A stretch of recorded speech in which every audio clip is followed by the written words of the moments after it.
All right, in this video, what we're actually going to do is we're going to look at a sine wave right here, and we're going to actually come up with a function. We're going to write, well, actually, we're going to look at a wave. We don't know if it's sine or cosine right now. We just know that it's a wave function. That's what sinusoid is.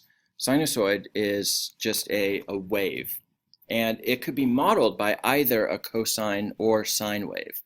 Now, what you've seen in class is that these waves are identical to each other. They're just offset a little bit. Your sine wave starts from its midpoint and ends at its midpoint. Your cosine starts from the max and ends at the max. So if you look at our two different waves right here, if you look at a sine wave, which goes like this, and then you look at a cosine, which starts here, ends here, and has a minimum, these waves are identical to each other. It's just that they're offset here by a little bit. Now, it's possible to write, we could write a function for the same exact wave using both a cosine and a sine function. Okay? Now, they're going to be different functions, but you could apply different transformations so that this same wave right here could be modeled with a cosine function or a sine function. Now the key is figuring out which one makes more sense. So that's what we're going to kind of practice right here. So let's go ahead and look at how we do this. So we need to find out a function for this wave. So first steps, let's figure out what our amplitude and our period are. So if you look here, we've got our maximum and minimum values. So we know that our maximum is 5 and our minimum is -1. Okay, that's going to help us find the amplitude, and it's also going to help us see if this wave has been shifted at all vertically. Okay, remember, a parent function has the midline on the x-axis, so you can tell right away that this wave has been shifted, because the midline is definitely not on the x-axis. So the way that we find the shift in this, which is going to be our k value, the way we find the shift is we take the difference, or we take the sum of our maximum and min. So we take our maximum value plus our minimum value. So the sum, we add them together and divide them by 2. That finds the average. Okay? So remember, our k value is just our maximum plus our minimum value divided by 2. So we've got a maximum of 5 and a minimum of -1. So 5 plus -1 is 4. 4 over 2 equals 2. So this tells us that our midline is at 2. Now you can look, and that looks right. We've got 2 right here. That's our midline. So that's k. So we know that we're going to have a k value of 2. This wave has been shifted up 2 units. Okay, so that's the first step. Find your shift. Okay, in this case we've got a shift of 2. Now we can also find the amplitude from this. Now we see right here, since we have a midline of 2, our amplitude is just 1, 2, 3. It's the distance from the midline to the maximum. So we know we're going to have an amplitude of 3. Now, let's determine whether this should be modeled by a sine or a cosine function. The easiest way to tell is you want to try to find one complete cycle. So we notice right here, okay, we know that our midpoint, this graph crosses our y-axis right at the midpoint.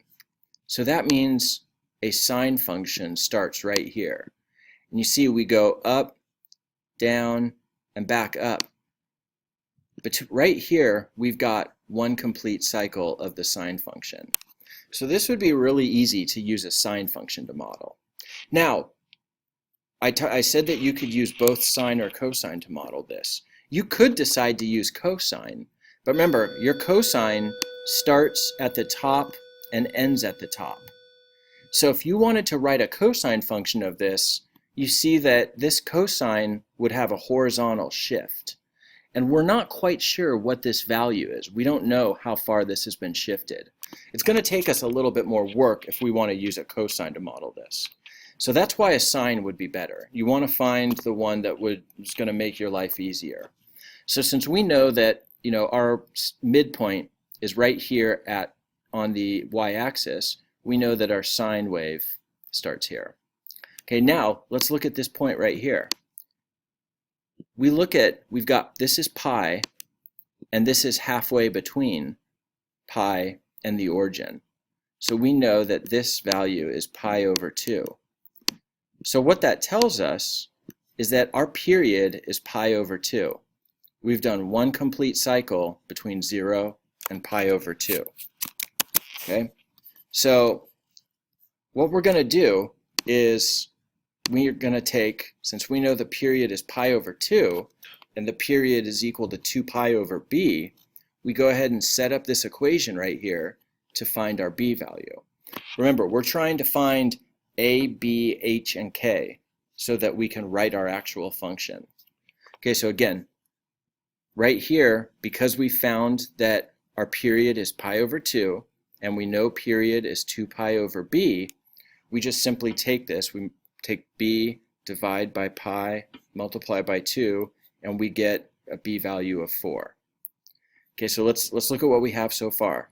We know that our k value is 2. Again, we've shifted up 2. We know that our h value is 0, okay, because we're starting on the y-axis. There's no horizontal shift. We've got a b value of 4, and our amplitude is just half of our maximum minus our minimum. So we take maximum minus minimum divided by 2.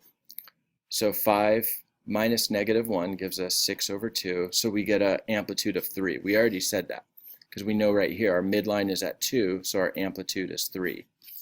Okay, so let's review what we have right now. We know that our k value in this case equals 2 because we've shifted up 2 units. Our h value equals 0 because we haven't shifted it all horizontally. We're using a sine value.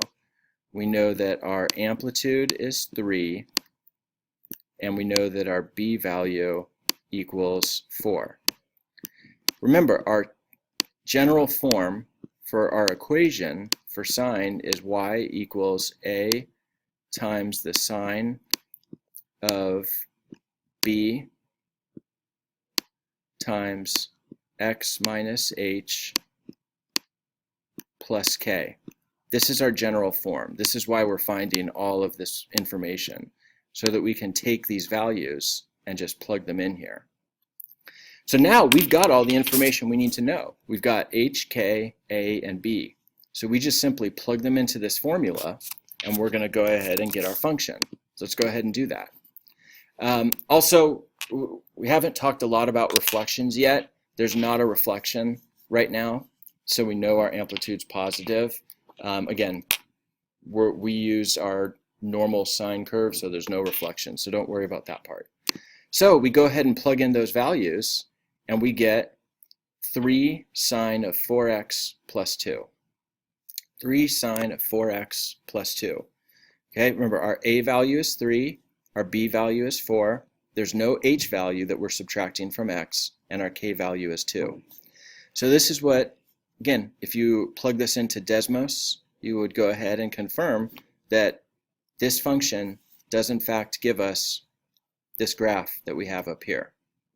Okay, so that's how you go ahead and find your function just looking at a sinusoid curve, which again, that's just your wave, and you can use either a sine or cosine to apply it.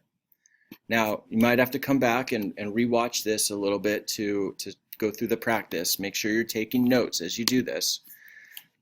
What I want you guys to do, I want you to practice this on 2 problems. I want you to write functions for both 2 and 3 right here. Okay, 2 and 3.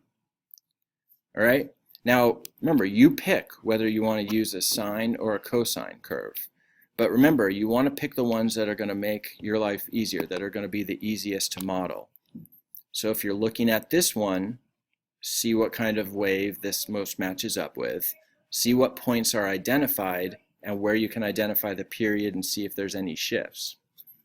Okay, I'll give you a hint on this one.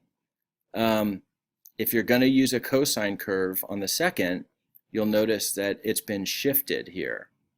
Okay, so make sure if you have a cosine, you should have an h value for your shift right here. So your answer again could be either sine or cosine. You have to apply the right one. If you've got pi in your answer for any of these, just write pi instead of the symbol pi, that's fine. And your answer should be two functions right now. The function for problem number 2 and the function for the wave in problem number 3. Go ahead and type those in now.